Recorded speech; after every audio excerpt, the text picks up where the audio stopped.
l'accord du participe passé employé avec l'auxiliaire avoir, qu'on appelle aussi le PPA. La règle du participe passé avec avoir est plus complexe parce qu'il faut observer la place du complément direct par rapport au verbe. Si le complément direct est placé avant le verbe, le participe passé avec avoir s'accordera avec celui-ci. Par contre, si le complément direct est placé après le verbe ou s'il n'y a pas de complément direct, le participe passé avec avoir ne s'accordera pas. Un bon petit truc pour se rappeler de cette règle, c'est de vous rappeler du mariage. Avant le mariage, les couples sont heureux et s'accordent. Donc, avant le mariage, on s'accorde. Mais après le mariage, malheureusement, les couples ne s'accordent plus. Donc, on est malheureux. Comment trouve-t-on le complément direct? Eh bien, il y a deux façons. Soit on peut poser les questions qui ou quoi après le verbe, soit nous allons mettre quelque chose ou quelqu'un après le verbe. Vous avez deux exemples ci-dessous. Jean a mangé une pomme et Jean a embrassé ses amis. On peut donc dire Jean a mangé quoi, puisque le verbe est ici. Donc, Jean a mangé quoi? Une pomme.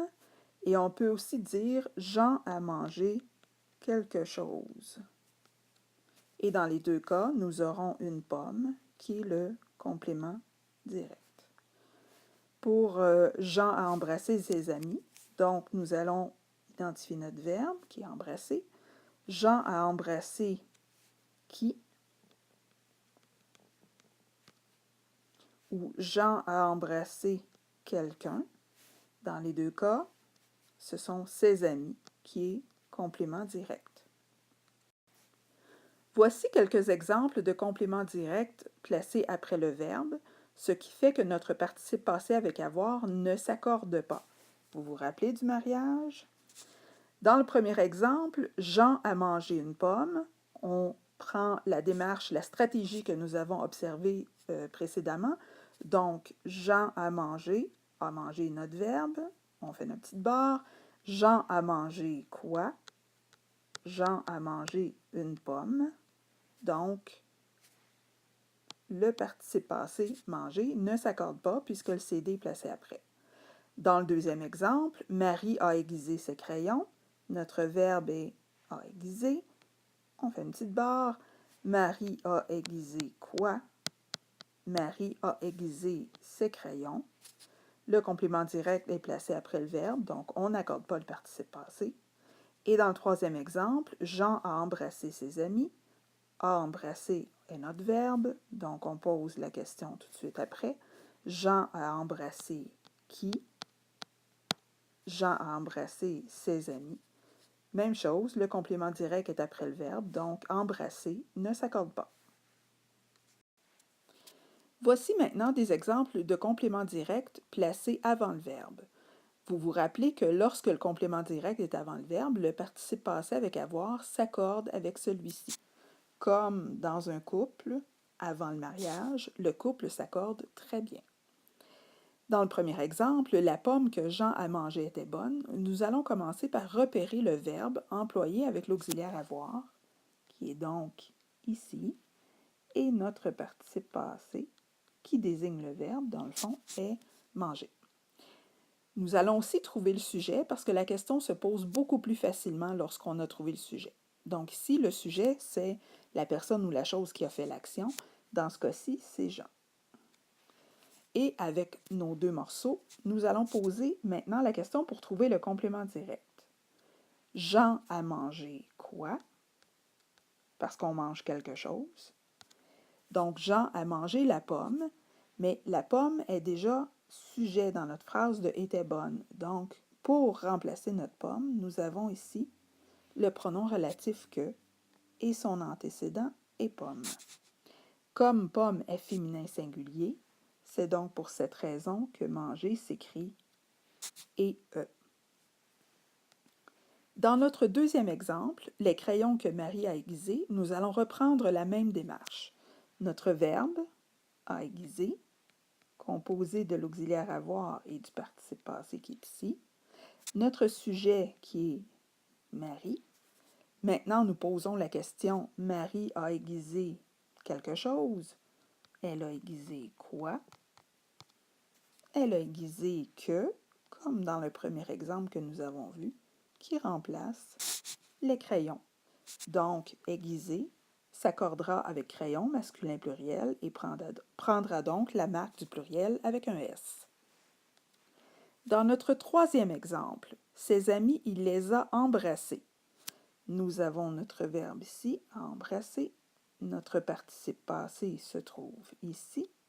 Notre sujet, donc la personne qui fait l'action, c'est il. Et nous allons poser la question en employant seulement les deux termes que nous avons identifiés. Donc, il a embrassé qui? Il a embrassé ses amis, nous le voyons. Mais ici, ses amis est remplacé par le pronom personnel les. Donc, puisque c'est en avant du verbe, embrasser prendra la marque du genre et du nombre des amis, remplacé par les, donc féminin pluriel, ES.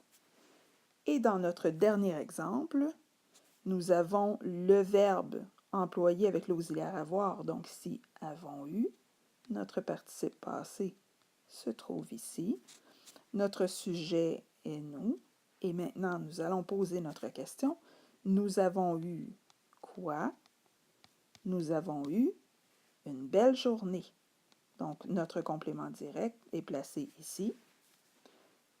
Puisqu'il est en avant du verbe, nous allons accorder notre participe passé au féminin singulier, puisque journée féminin singulier, donc EUE. Comme nous l'avons vu dans les exemples précédents, le complément direct placé avant le verbe fait partie de 3 catégories. Il peut être le pronom relatif que, auquel cas il faut bien aller voir l'antécédent du pronom pour connaître le genre et le nombre de celui-ci. Il peut également être un pronom personnel, soit L' ou les, et dans certains cas, il peut également être nous et vous. Mais il faut faire attention, car ces pronoms peuvent aussi être compléments indirects. Faites donc votre démarche d'analyse avec soin. Par ailleurs, le complément direct peut également être un groupe nominal commençant par le déterminant quel. Donc, en résumé, pour déterminer si le participe passé avec avoir doit s'accorder, il faut passer à travers les étapes suivantes. Premièrement, identifier le verbe composé, avoir et son participe passé. Deuxièmement, repérer le sujet du verbe. Troisièmement, poser la question qui ou quoi après le verbe, en incluant le sujet pour ne pas le déterminer comme complément direct. Quatrièmement, identifier le complément direct s'il y a lieu, parce que vous vous rappelez que parfois il n'y a pas de réponse. Et cinquièmement, faire l'accord du participe passé avec avoir, avec le complément direct, mais seulement si le complément direct est avant le verbe. Bonne journée.